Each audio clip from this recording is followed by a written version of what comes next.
Vishnupada Paramhamsa Parivratakacharya Ashtatara Shmata Vaishyadana Vinna Bhaktivedanta Swami Shri Prabhupada Ki Om Vishnupada Paramhamsa Parivratakacharya Ashtatara Shatra Shri Srimad Bhakti Siddhanta Saraswati Goswami Maharaja Prabhupada Ki Guru Parampara Ki Namacharya Shri Das Thakur Ki Prem Se Kaho Shri Krishna Chaitanya Prabhu Nityananda Shri Advaita Gadadhar Shri Vasadi Gaura Bhakta Vrinda Shri Shri Radha Krishna Gopi Gopinath Shyama Kunda Radha Kunda Shri Giri Govardhan Ki Shri Mayapur Dhama Ki Shri Vrindavan Dham Ki Shri Jagannath Puri Dhama Ki Ganga Maya Ki Yamuna Maya Ki Bhakti Devi Ki Tulasi Maharaj Ki Трансцендентному изданию распространению книг Шри Прабхупады Ки распространению Шри Бхагават Прасада Ки Нитая Гаура Примананда Слава собравшихся преданным. Слава собравшихся преданным. Слава собравшихся преданным. Слава слава Святым Шиши Гаура Нитая Гуру Гауранги.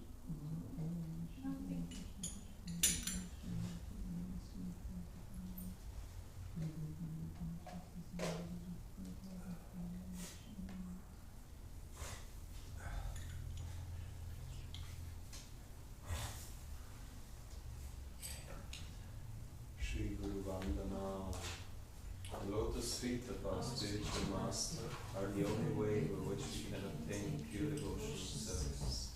I bow down to his lotus feet with great honor and reverence. By his grace, one can cross the ocean of material suffering and obtain the mercy of Krishna. My only wish is to have my consciousness purified by the words emanating from his lotus mouth. Attachment to his lotus feet is affection that fulfills all desires. He opens my darkened eyes and fills my heart with transcendental knowledge. He is the Lord birth after birth. From him ecstatic prema emanates. By him ignorance is destroyed. The Vedic scriptures sing of his character. Our spiritual master is the ocean of mercy, the friend of the poor and the Lord of masters to devotees. O Master, be merciful unto us, and give us the shade of your lotus feet. May your fame be spread all over the three worlds. We take shelter of your lotus feet, Srila Prabhupada, Srila Prabhupada Ki Jai.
Jaya Radha Madhava Kunja Bihari Jaya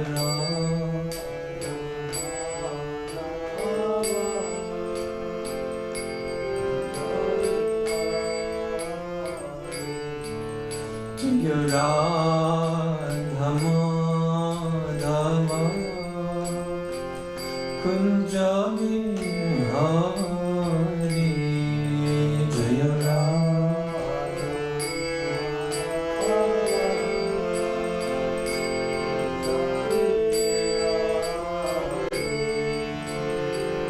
Gopi Jana Vallabha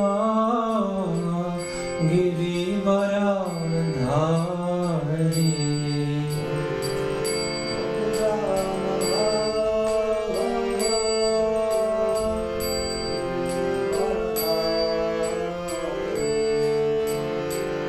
Gopi Jana Vallabha Girivaradhari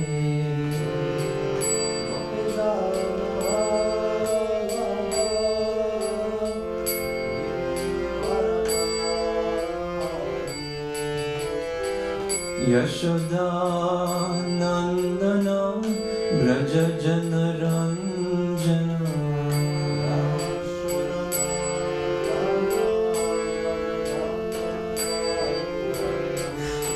Yashoda Nandana Braja Jana Ranjana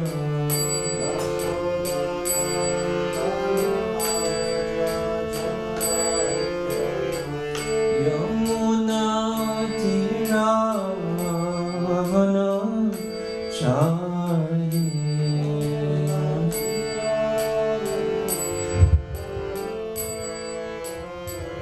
Yamuna Tiravana Chari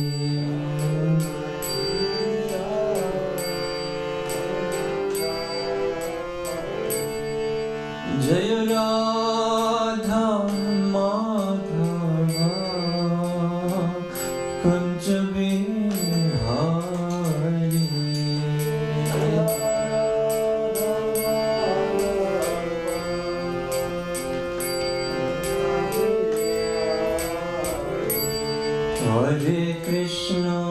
Hare Krishna Krishna Krishna Hare Hare Hare Rama Rama Rama Hare Hare Hare Jai Radhe Shyam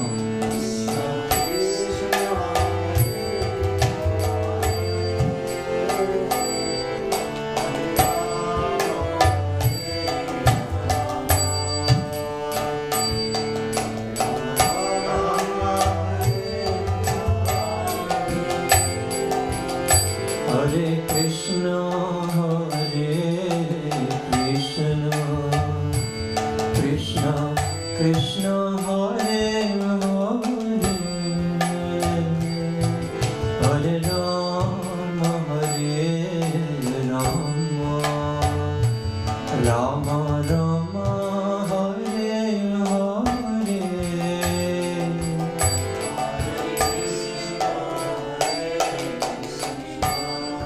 Jai Shri Gaura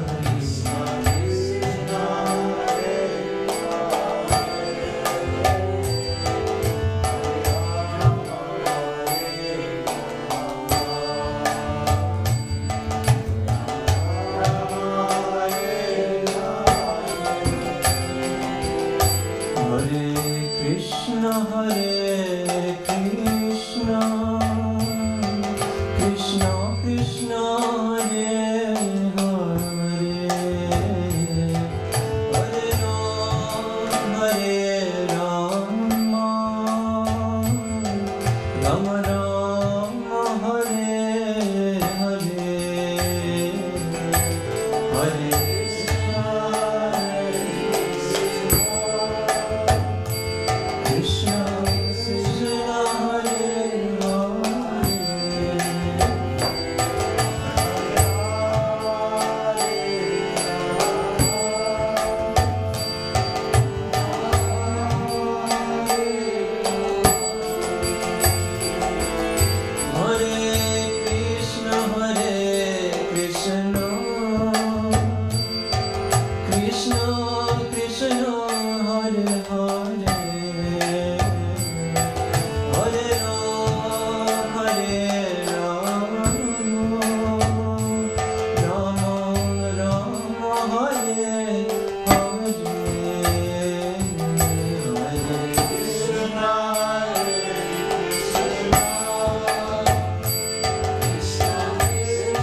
Jaya Radha Gopinata Radha Gopinata Shri Radhe Jaya Radha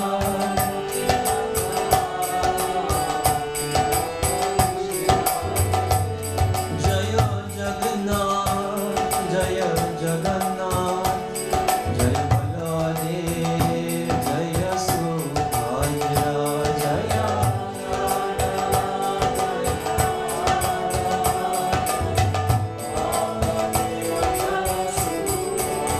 Jaya Gauranitai, Gauranitai, Gauranitai, Jaya Gauranitai.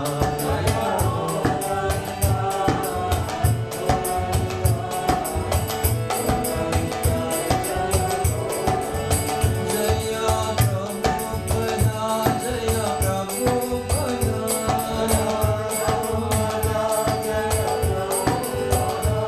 Jaya Prabhupada, Jaya Prabhupada.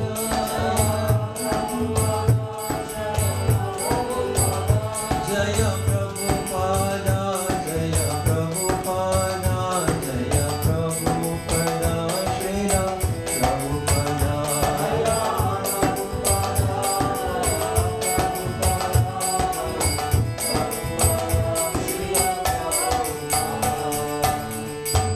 Nitai Gopamanandi Hari Hari Bol.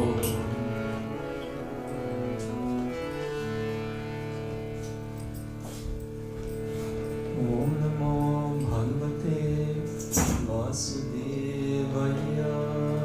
Om Namo Bhagavate Vasudevaya. Om Namo Bhagavate Vasudevaya. Om Namo Bhagavate Vasudevaya. Om Namo Bhagavate Vasudevaya. Om Bhagavate Vasudevaya. Om Jnanatimirandasya Jnananjana Shalakaya Chakshur Unmilitam Yena Tasmai Shri Gurave Namaha.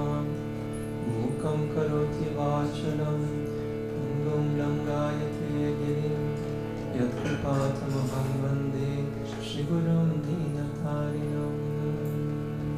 Krishna Chaitanya Ishwaram Paramananda Madhavam Mancha Kalpatarubhyascha Kripa Sindhubhyevacha Patitanam Pavanebhyo Vaishnavebhyo Namo Namaha.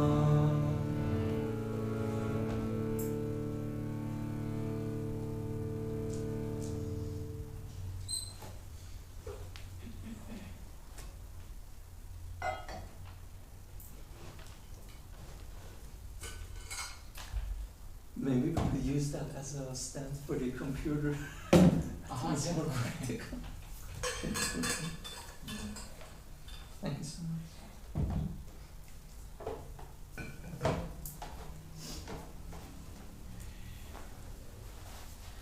Thank you so much for being here this morning. Hare Krishna. These post-Janmashtami and Vyasa Puja days tend to be exhausting. So, we have a topic that is extremely important. We're going to go through it together. Put on my glasses here. So the theme of our study this morning is going back home by learning the art of dying. So when you think of dying, it's sort of a morbid thing, but for Vaishnava it's something very positive also, because it's about going back home. So it's not just some depressing thing, it's something blissful. So I'm gonna put my clock here too. So time is now 7 minutes to 8. How far do you go? By 8:30. 8. And then you could have a few minutes for questions and answers. After that? After, Okay. yes. So the breakfast is immediately after that? At 8:30 actually.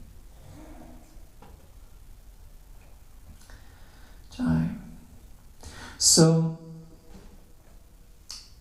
King or sage Maitreya, he tells Vidura that he's narrating the story of King Prithu in order to enrich one's devotional attitude.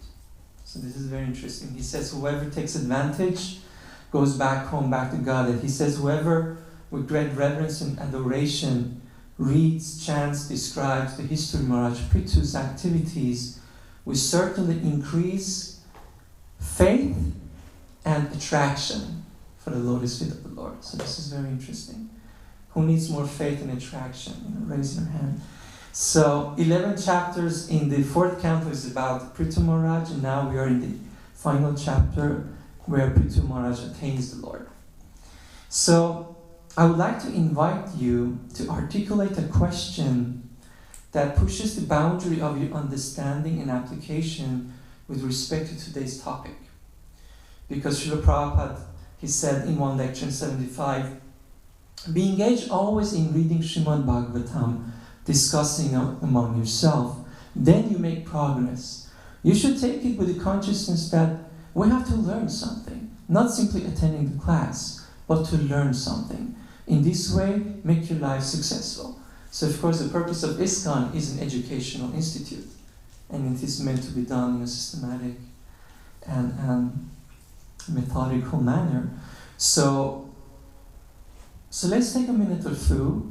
You have to allow the topic to sort of land and then do a little honest introspection and see if something comes up that feels meaningful to you. So when I'm thinking of going back home and learning and practicing the art of dying, what don't I understand about it? Or what am I still not able to practice? So it takes somewhat of attunement, honesty, and see what comes to you. So let's take a minute to just consider that. The art of dying, going back home. What don't I understand and what am I not able to consistently practice?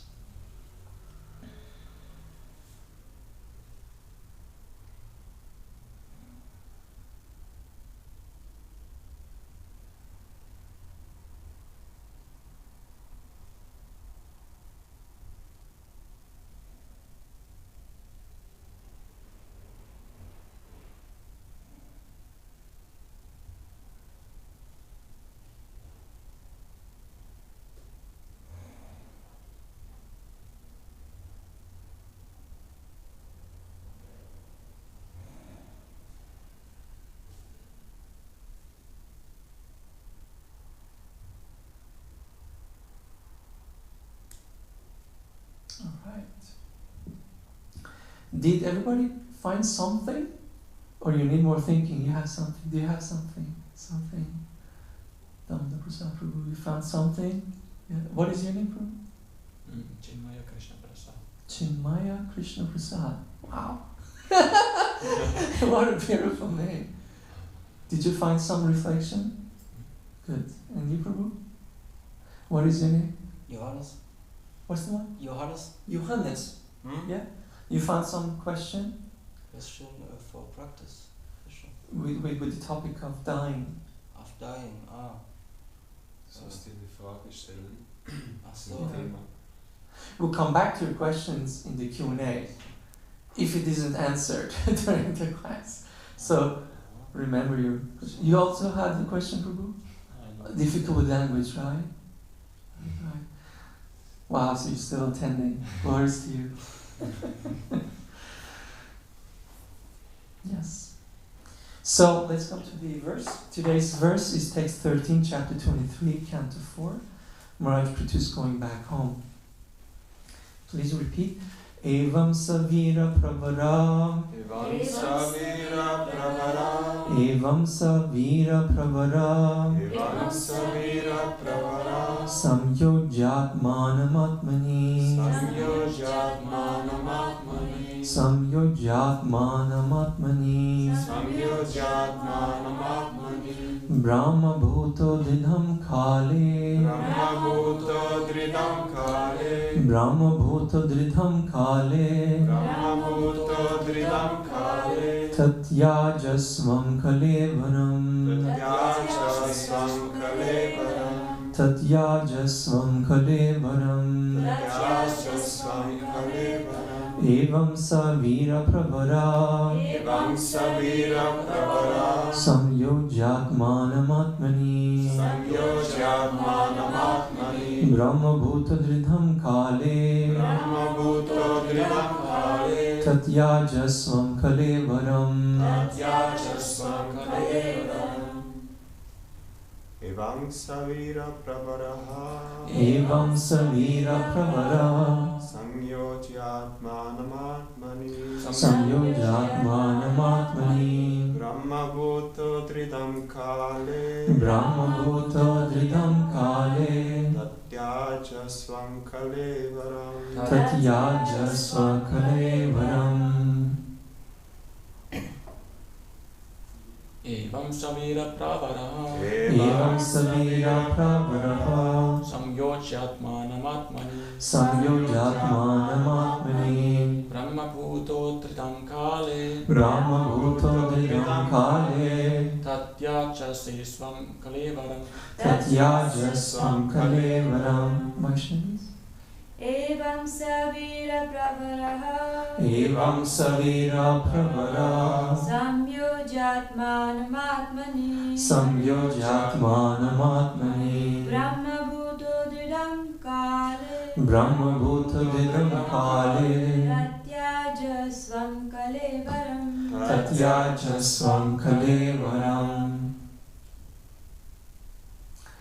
So word for word, Evam, Evam thus, Das Sa, Sa he, Hi Vira Pravara, Vira Pravaraha the chief of the heroes, the chief of the heroes Samyojya, Samyoja applying, applying Atmanam, Atmanam mind, mind Atmani, Atmani unto the super soul, unto the super soul Brahma Bhuta, Brahma Bhuta being liberated, being liberated Dridham, Dridam firmly, firmly Kale, Kale in due course of time, In due course of time Tatyaja, Tatyaja gave up, Give up Swam, Swam own, Om Kalevaram, Kalevaram body. Translation and purport by His Divine Vishnu Prabhupada. In due course of time, when Prithu Maharaj was to give up his body, he fixed his mind firmly upon the lotus feet of Krishna, and thus completely situated on the Brahma Bhuta platform, he gave up the material body. Purport. According to a Bengali proverb, whatever spiritual progress one makes in life will be tested at the time of death. In Bhagavad Gita 8.6, it is also confirmed, Yam yam vapi smaran bhavam tyajanti kalevaram tam tam ivaiti kaunteya sadatad bhava bhavitaha. Those who are practicing Krishna consciousness know that their examination will be held at the time of death. If one can remember Krishna at death, he is immediately transferred to Goloka Vrindavan or Krishna Loka, and thus his life becomes successful. Prithu Maharaj, by the grace of Krishna, could understand that the end of his life was near, and thus he became very jubilant and proceeded to completely give up his body on the Brahma-Bhuta stage by practicing the yogic process. It is thoroughly described in the following verses how one can voluntarily give up this body and return home back to Godhead. The yogic process practiced by Prithu Maharaj at the time of death accelerates the giving up of this body while one is in sound health physically and mentally. Every devotee desires to give up the body while it is sound physically and mentally. This desire was also expressed by King Kulashekar in his Mukunda Mala Stotra. Krishna tadiya padapankaja panjarantam adyaivame vishatu manasa rajahamsa prana priyana samaye kapavata pittai Kanta varodhana vidho smaranam kutasti. King Kulashekar wanted to give up his body while in a healthy state, and he thus prayed to Krishna to let him die immediately while he was in good health and while his mind was sound. When a man dies, he is generally overpowered by mucus and bile, and thus he chokes. Since it's very difficult to vibrate any sound while choking, it is simply by Krishna's grace that one can chant Hare Krishna at the time of death. However, by situating oneself in the Muktasana position, a yogi can immediately give up his body and go to whatever planet he desires. A perfect yogi can give up his body whenever he desires through the practice of yoga. So the verse was Evam Savira Pravara Samyojat Manamatmani Brahmabhuta Dridham Kale Tatyajasvam Kalevaram. In due course of time, when Prithu Maharaj was to give up his body, he fixed his mind firmly upon the lotus feet of Krishna, and thus completely situated on the Brahmabhuta platform, he gave up the material body. So as I was reading this verse, I was reminded of a dream I once had, where in the context of my dream, I was told by a Brahmana that I just had 3 hours left of my life. So I got a notice of death, and I was startled, I was shocked, but I understood that, okay, now this is it, 3 more hours. That's all I had. So I really tried to compose myself, because I knew, there was no time to waste. I had to apply whatever I had learned about the art of dying, right? And they say there is no greater sorrow than regret. And I felt that regret. I felt that regret for all the hours that I had wasted in my life. But there was nothing I could do then, so I just tried to immerse myself in Krishna consciousness and really accept my position as a servant of Krishna. And then when the 3 hours were finished, I woke up. And I was so happy that I wasn't dead because I still had more time. So in one way, that dream was a blessing, because we do have to prepare ourselves before, as they say, our last setting sun, so that my death will not be a time of panic or regret, but actually a time of celebration and reunion. So we should always remember that. And what's interesting is that all that happens today. What I do now will determine the consequences and the context and the circumstances that I will meet at that moment. And who knows when that moment will come. That's the precarious thing. So that's why Prabhupada speaks about, in the very first line of the purport, he says, whatever spiritual progress one makes will be tested at the time of death.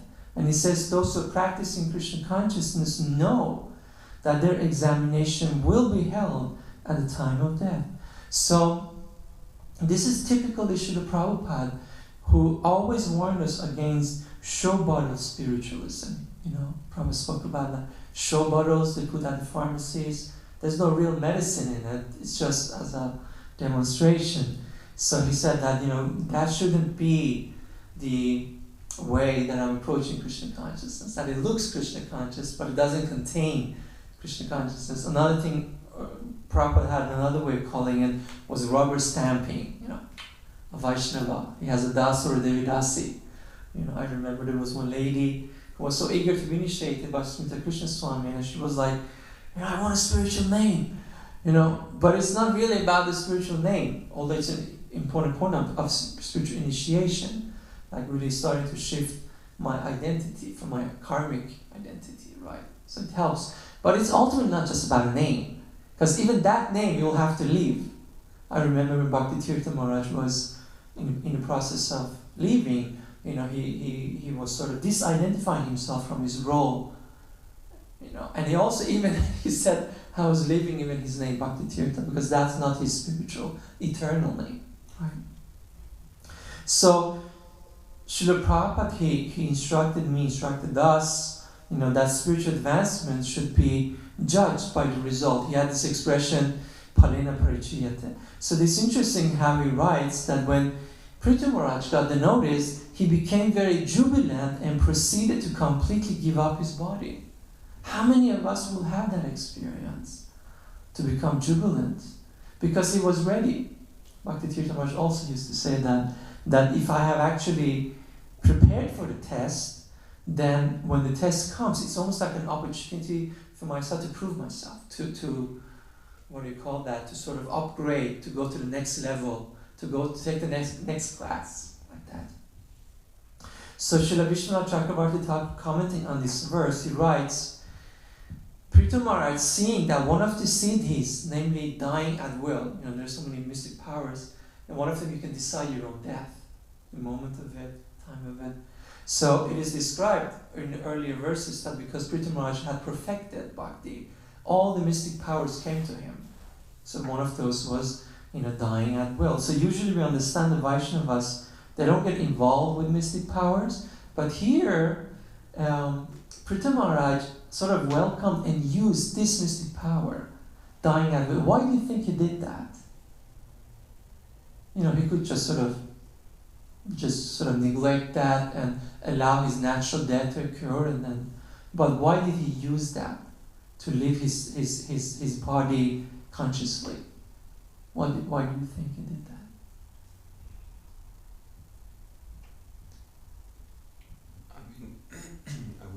One thing that comes to my mind is it's a bona fide process as well. Right. And the acharyas, Shakti Aveshavatra, they will always teach by example. Mm-hmm. So not to disregard some bona fide process, but to...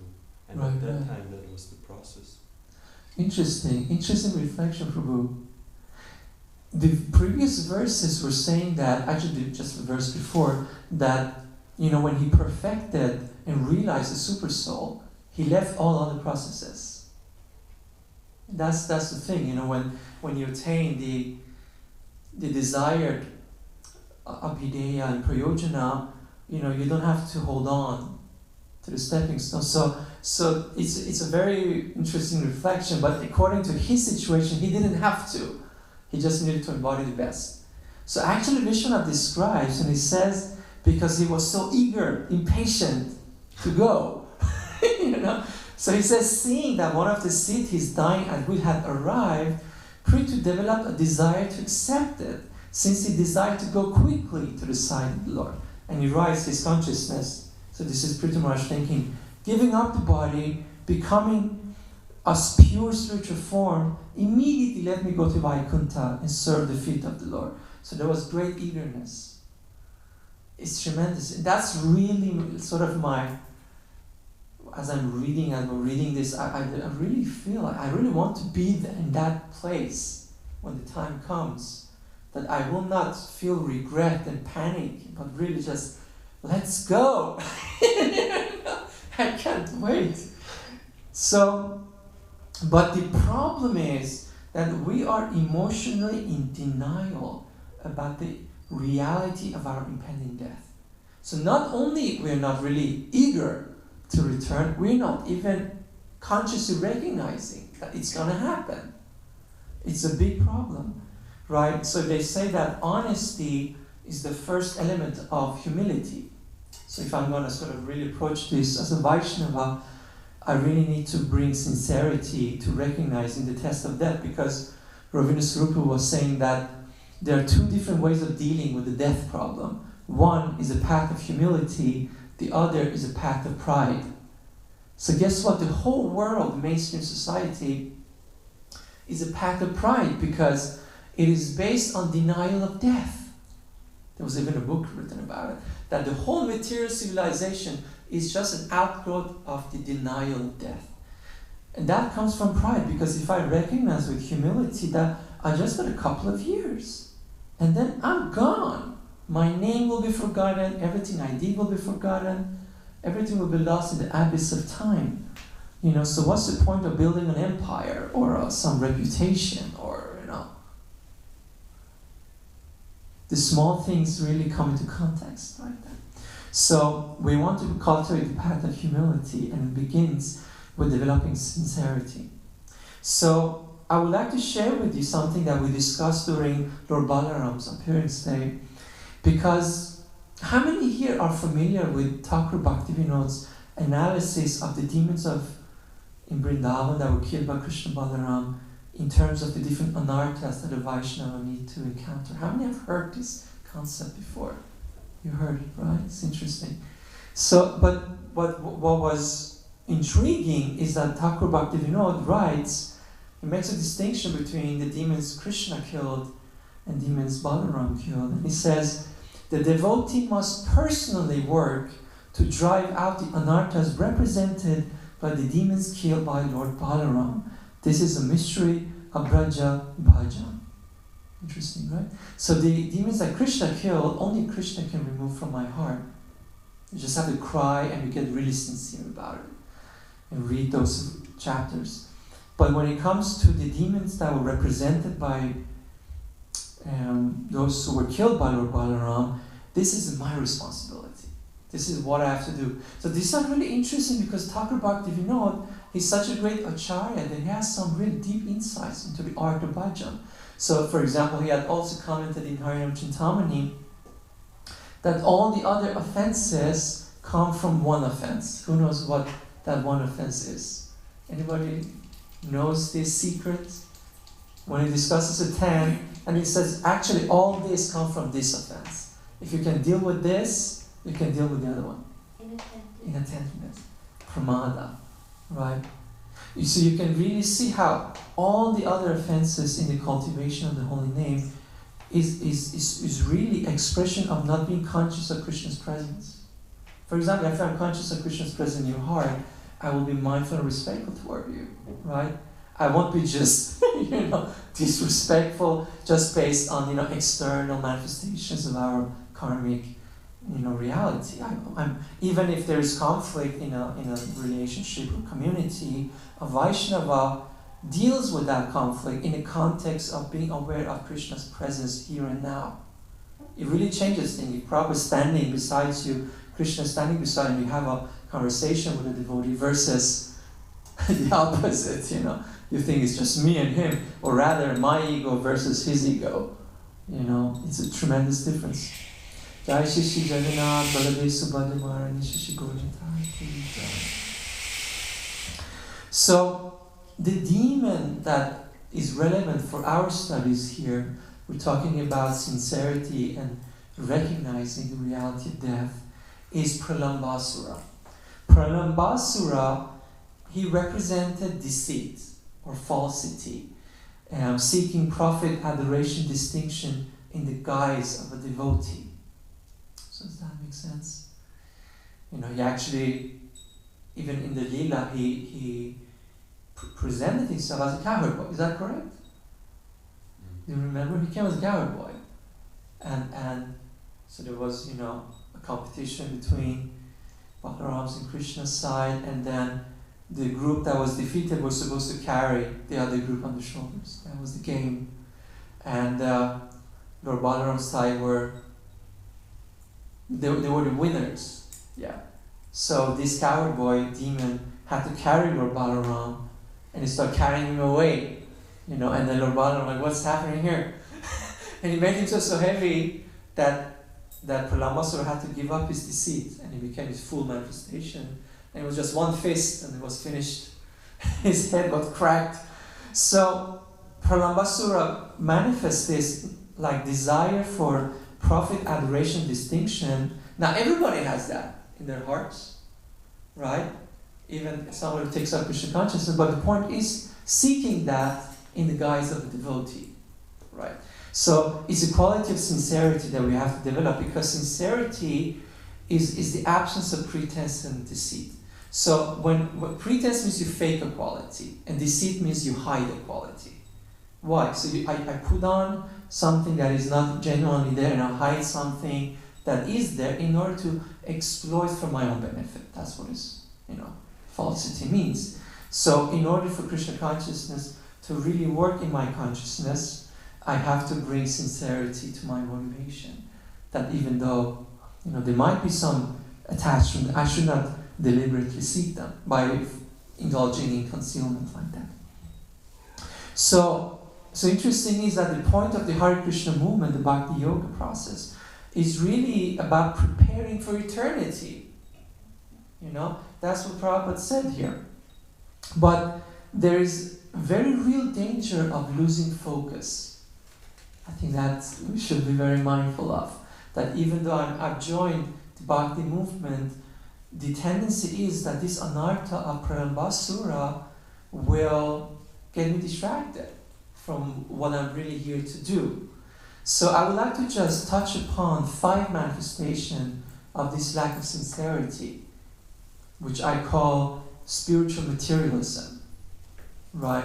It's almost like, you join the Hare Krishna movement and sometimes the false ego takes up Krishna consciousness before you do.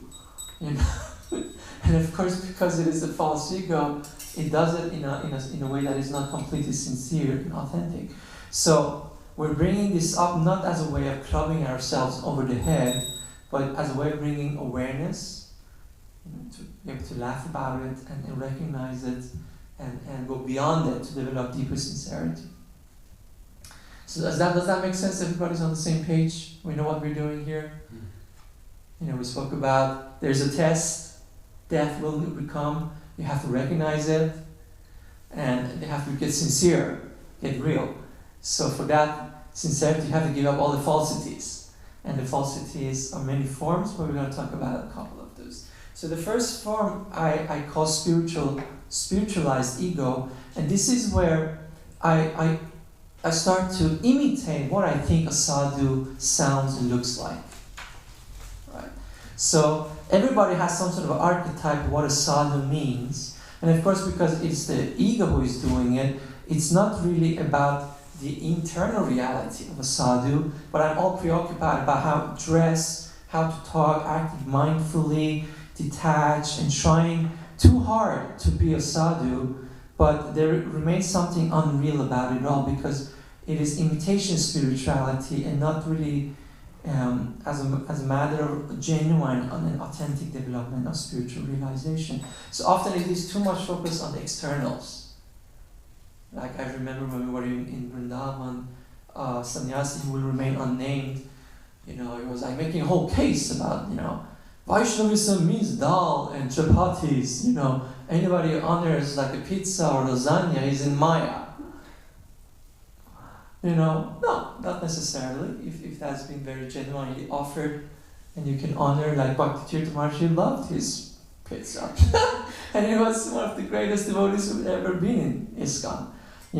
So we should be mindful of not getting fanatical about the externals. For ourselves, even there is a sequence in Jaiva Dharma where some like aspiring devotees coming to Babaji and he says, I want to change my dress, and he says, don't rush. He says, if you put too much attention on the externals, it will sort of take away from the internal development.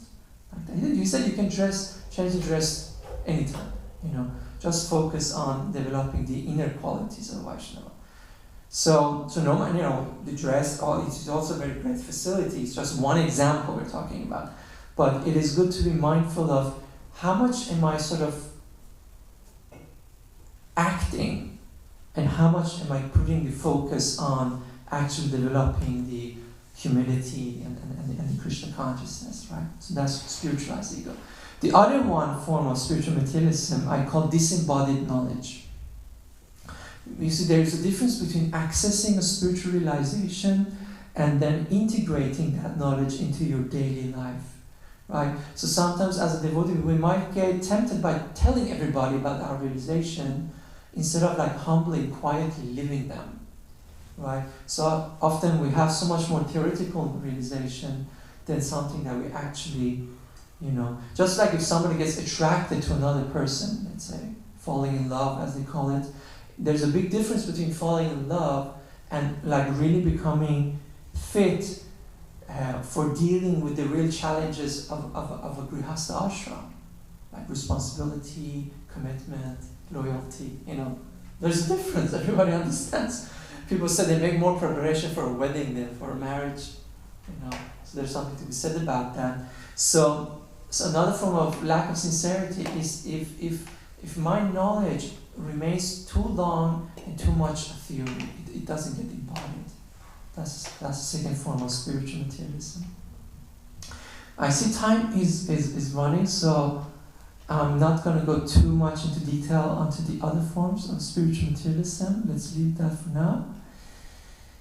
So, if I can develop greater mindfulness about the reality of my impending death, it can also give me something positive. And this positive is a sense of urgency, it is a sense of discipline, it is a sense of diligence. I think any sincere devotee, has this question: how can I develop more discipline? Anybody ask themselves that question? Okay. This is like, we always know the dualities and how the modes of nature can be so strong, and it's sometimes difficult to show up and do the Krishna conscious sadhana. So how can I develop more? So actually being aware of death and the dangers of not taking that seriously can be a great source of discipline. So this is a meditation I regularly do, especially when I need to get a little more inspiration to push through the modes. So it is just reminding myself the danger of wasting my opportunities, right?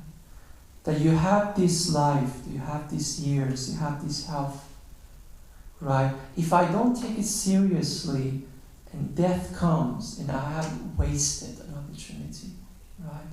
And the danger is I will continue in transmigration, right? So I've written this little meditation, I can just read it for you here. Losing the chance of a lifetime, the agony of being compact in a womb for a year, an agonizing year as an infant, traumatizing years as a toddler, and 16 miserable years again in school. Hare Krishna. So to have to take a rebirth and start all over again, I would have to spend decades to get where I'm now, if I'm lucky. So much preparation, learning, skills, blessings wasted away. And for what? Cheap comfort and cowardly escape from austerity. This temporary body will soon be gone, forgotten forever, like the thousands before it. So what significance whatsoever does this temporary body hold if not employed for divine austerity in pursuit of self-realization, love of Godhead, and the welfare of humanity? Why should I continue to be a slave of the temporary? How many lives have I wasted this way? Ratna-Bhusana-Bhusana says that sometimes we sort of pat ourselves in the back by telling ourselves that if I have come in touch with Krishna consciousness in this lifetime, probably I have had some contact with Bhakti Yoga in previous lifetimes. Right? So that's good news. But it also means that I blew it last time. Because if I had finished it the previous lifetime, I wouldn't have taken a birth. So actually the challenge that I have chronically in my Krishna consciousness right now, it is the same challenge I had last time, and I didn't deal with it. It's quite a wake-up call, like, okay, I gotta get serious about this, right? So reminding myself of that, okay, I just got a couple of years left, and health and all that, can be a great source of positive diligence and discipline.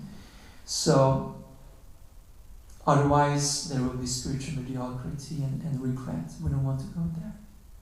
So let's just, finishing off, touch upon the art of dying, because we spoke about recognizing the reality of death, but actually the verse is very much about the art of dying, right? So we see two parts to it. One is Dridham Samyoja Atmanam Atmani. Dridham means very fixed, Samyoja means engaging, Atmana means mind, and Atmani means Krishna. So he fixes mind firmly upon the lotus feet of Krishna. And Sri Vishwanath gives another meaning. He says that you can also take Atmanam, the mind, but instead of, like the way Prabhupada takes it, Atmani onto the super soul, Sri Vishwanath Chakravarti Thakur gives another meaning, that he absorbed his mind in his spiritual body. Do you understand what I'm saying here? That he says he fixed his mind in his form as an associate of the Lord. See, this is really a part of of the art of dying. It's not only being Krishna conscious, but actually letting go of your false identity and absorbing yourself in your eternal identity, right? So that's really what needs to be done. And he says the other part of that is Brahmabhuta Tatyaja, that being situated on the Brahmabhuta platform, becoming purely spiritual, right? Becoming a pure spiritual form, liberated person.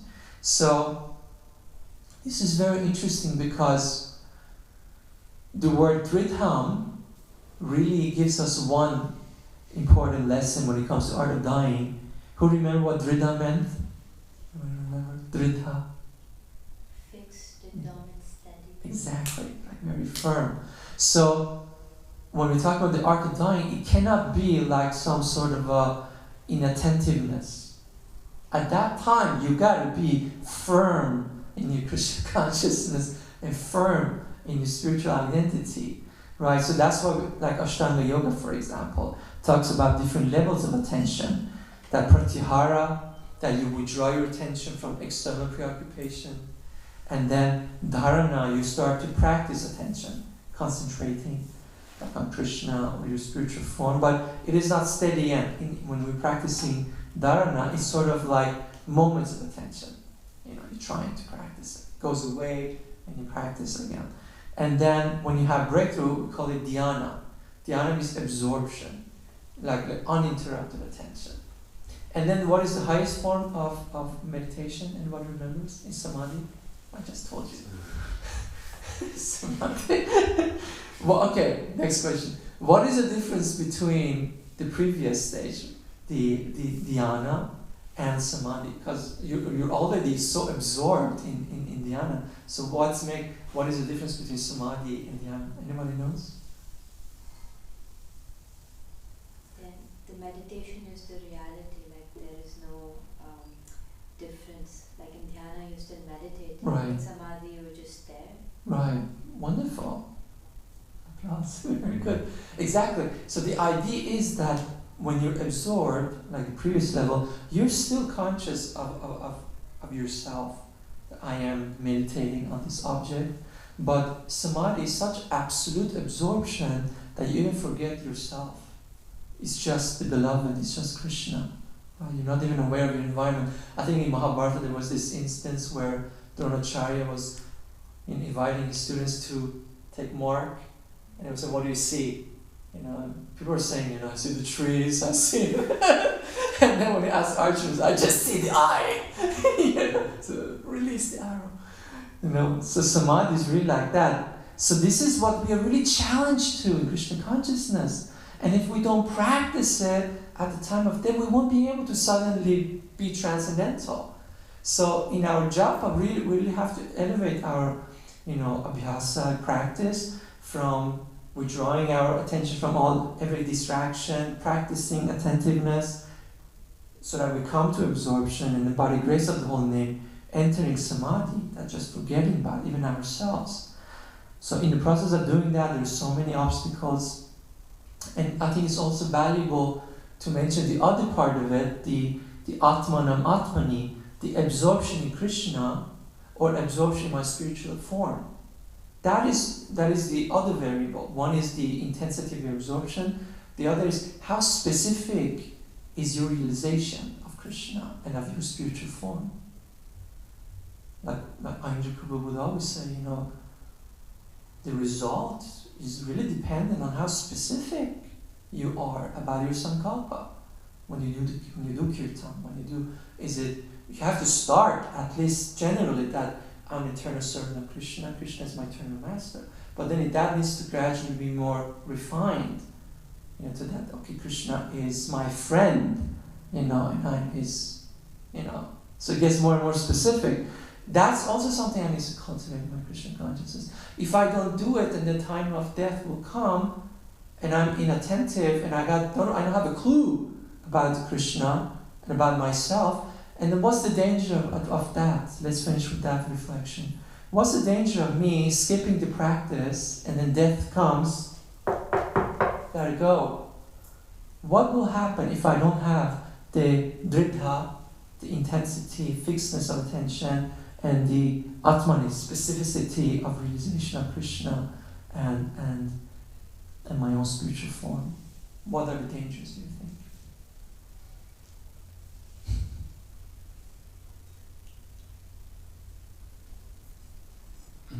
Yes. We will have to take birth again. That's the bottom line, right? Exactly. And if we said before you transmigrate, just let's say the experience, the months and hours leading to your death, what will be the result when the notice of death comes and you're not prepared? Yes. We'll be fearful because we're forgetful of Krishna. A lot of fear. Very good. Anything else? You gotta get in touch with the reality of the ugly story if you're gonna get serious.